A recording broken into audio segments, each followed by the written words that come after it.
सुकरात कहते हैं कि सब अच्छा है, बहादुर बनो और हर चीज का सामना करो, अच्छा हो या बुरा, दोनों का स्वागत है, तुम दोनों का निडर होकर सामना करो। क्या आपको ऐसा लगता है कि आपको थोड़ा ज्यादा निडर बनने की जरूरत है? कोई भी जन्म लेते ही साहसी नहीं बन जाता है। समय के साथ आपको जब जिंदगी के अनुभव मिलते जाएंगे, तब आप खुद ही धीरे धीरे इसे हासिल करते जाएंगे। आप चाहें तो आपका दिल जो भी करने का कहता है उसे करके, और फिर चाहे आपको कितना भी डर क्यों न लग रहा हो, फिर भी खुद को नए एक्सपीरियंस के साथ चैलेंज करके भी निडर बनने की प्रैक्टिस कर सकते हैं। इसमें थोड़ा समय और अपने साथ धैर्य रखने की जरूरत पड़ सकती है, लेकिन पॉजिटिव एटीट्यूड और सोचने के कुछ मददगार तरीकों के साथ आप खुद को अपनी सोच से भी ज्यादा निडर बनते हुए पाएंगे। इस बात को माने कि आप डरे हैं। निडर बनने का मतलब ये नहीं कि आपको कभी डर ही न लगा हो।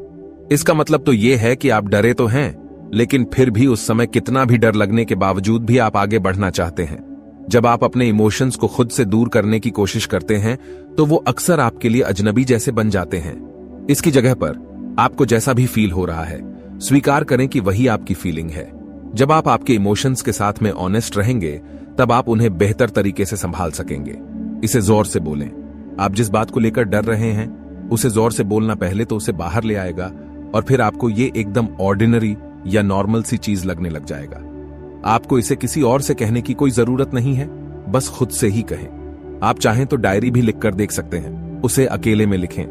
लेकिन आपको जो भी फील हो रहा है, उसके बारे में पूरी ईमानदारी के साथ लिख लें। खुद को जज करने से बचें। ऐसा कहना कि मैं कितना डरपोक हूं, आपके किसी काम नहीं आने वाला है। उस समय आप जो भी महसूस कर रहे हैं, उसे जज किए बिना उसी पर फोकस करें। मैं कल होने वाली मेरी सर्जरी को लेकर बहुत डरा हूं। अपनी फीलिंग्स को सही ठहराएं। आपको यह समझना होगा कि आपके इमोशंस नॉर्मल हैं। डर आपके एमिगडाल से जन्म लेता है, जो आपके ब्रेन में मौजूद एक हिस्सा है, जिसे कभी कभी लिजर्ड ब्रेन बोला जाता है। ऐसा इसलिए होता है क्योंकि ब्रेन कभी कभी कुछ जरूरी इमोशंस का सामना करता है, और हर कोई इसे महसूस करता है। अपनी फीलिंग्स के लिए खुद को जज करना कहीं से आपकी मदद नहीं करेगा, और ये कहीं से भी आपको निडरता की ओर नहीं ले जाएगा। ऐसे कुछ लोगों की स्टोरी पढ़ना जिन्होंने जिंदगी में अपने डर का सामना किया और उससे उबर भी निकले, आपके लिए शायद मददगार हो सकता है। डर महसूस होने के दौरान यह आपको ऐसा एहसास करा सकता है कि केवल आप अकेले नहीं हैं जिसे डर महसूस हुआ, जो आपके लिए आपके इमोशंस को स्वीकार कर पाना आसान बना सकता है। अपने डर को एक नाम दें। कभी कभी हम लोग हमारे डर के पीछे की वजह को लेकर श्योर नहीं होते हैं। यही अनश्योरिटी हमारी चिंता को और बढ़ा सकती है, जो फिर आपको और भी डरा हुआ महसूस करा सकती है। अपनी इन फीलिंग्स के पीछे की मुमकिन वजहों की पहचान करने में थोड़ा समय बिताएं। आप इन सेल्फ रिफ्लेक्शन, अपने आप को समझने की प्रोसेस को अपने लिए मददगार पाएंगे। इस मामले में जहां तक हो सके उतना स्पेसिफिक और ज्यादा डिटेल में रहे की कोशिश करें। जैसे, मुझे डर लग रहा है, मैं इसे अपने पूरे शरीर में महसूस कर रहा हूं। मुझे उल्टी जैसा फील हो रहा है। मुझे नहीं मालूम कि मैं अभी क्यों डर रहा हूं। हो सकता है कि मैं अपने पार्टनर की हेल्थ की वजह से, या फिर मेरे जॉब को बनाए रखने की मेरी चिंता की वजह से, या फिर शायद अपनी फेवरेट टीम के नहीं जीत पाने की चिंता की वजह से शायद डर रहा हूं। आप शायद एक मेंटल हेल्थ प्रोफेशनल से बात करके भी अच्छा फील कर सकते हैं। कई लोग ऐसा मानते हैं कि यह थेरेपी केवल उन्हीं लोगों के लिए होती है जिन्हें कोई बड़ी अजीब ही परेशानी हो, लेकिन यह हमेशा सही नहीं होता है। अगर आपको डरने की समस्या लगातार बनी रहती है, एक थेरेपिस्ट या काउंसलर शायद इसके पीछे की वजह को समझने में आपकी मदद कर सकेगा, और इससे निपटने की स्ट्रेटजीज भी तलाशने में मदद करता है। अपने डर की जांच करें। हमें उस समय डरने की आदत होती है जब हमें खुद को या दूसरों को किसी तरह के नुकसान होने का खतरा होता है। कुछ तरह के डर वाजिब भी होते हैं, लेकिन दूसरे कुछ अच्छा करने की बजाय नुकसान ही पहुंचाते हैं। अपने डर के ऊपर एक बार अच्छी तरह से नजर डालें और तय करें कि ये आपको मददगार लग रहे हैं या फिर नुकसान पहुंचाने वाले। उदाहरण के लिए, स्काई डाइविंग करने को लेकर उस समय घबराना, जबकि आपने पहले कभी भी इसका कोई लेसन न लिया हो, तब नॉर्मल है, क्योंकि आपको इस एरिया के बारे में कोई ट्रेनिंग नहीं है या नहीं आप इसके लिए स्किल्ड हैं, इसलिए आप खुद को शायद चोट पहुंचा सकते हैं। हालांकि आप कुछ लेसन लेकर और स्की डाइविंग के बारे में और ज्यादा सीखकर अपने इस डर को चैलेंज कर सकते हैं। हो सकता है कि आप अभी भी प्लेन पर जाने में एक तरह का डर महसूस कर सकते हैं, लेकिन आपको उन सभी एक्शन के बारे में जरूर पता होगा जिन्हें आप कंट्रोल कर सकते हैं। वहीं दूसरी ओर अपनी बुक को पूरा करने के लिए इसलिए घबराना क्योंकि आपको लगता है कि पता नहीं लोग इसे किस तरह से जज करेंगे, आपके लिए शायद जरा भी फायदेमंद नहीं होगा।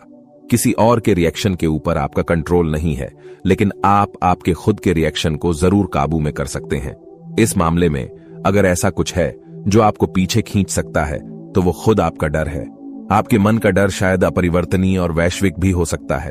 एक कदम पीछे ले जाएं और उनकी जांच करने कोशिश करें।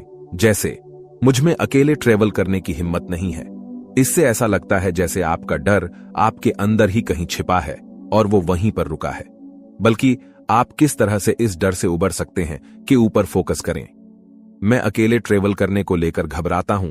मैं जहां जाने वाला हूं वहां के बारे में पहले कुछ रिसर्च कर सकता हूं ताकि जब मैं वहां पहुंच जाऊं तब मैं वहां कंफर्टेबल फील कर सकूं।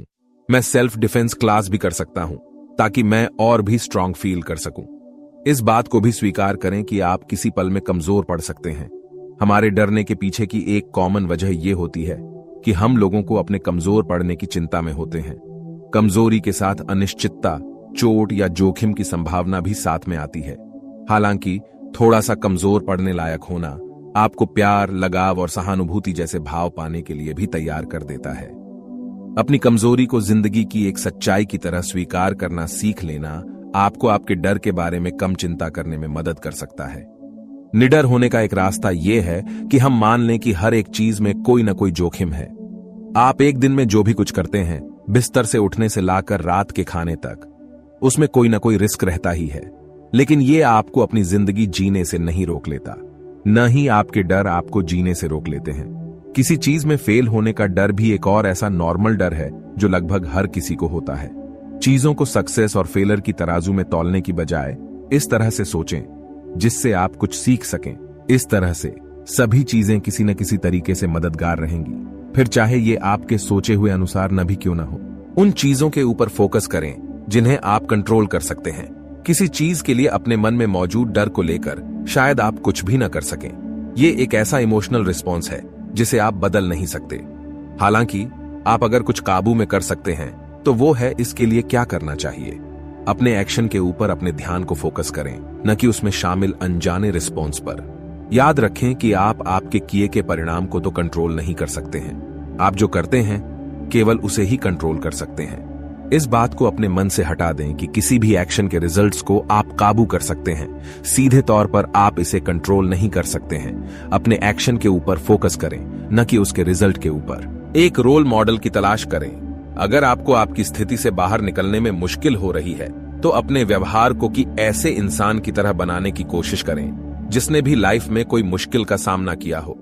न केवल ये आपको एक नजरिया दे सकता है, अरे कम से कम मेरी परेशानी कोई इतनी भी बड़ी नहीं, ये शायद आपको और भी हिम्मत वाला बनने के लिए इंस्पायर कर सकता है।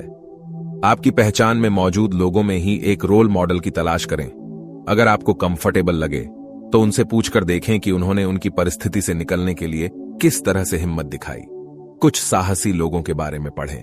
हमारे देश के फ्रीडम फाइटर्स, सैनिकों, जवानों, जिंदगी और मौत से जूझने वाले लोगों जैसे ऐसे लोगों की के किस्सों की तलाश करें जिन्हें उनकी बहादुरी के लिए पहचाना जाता है।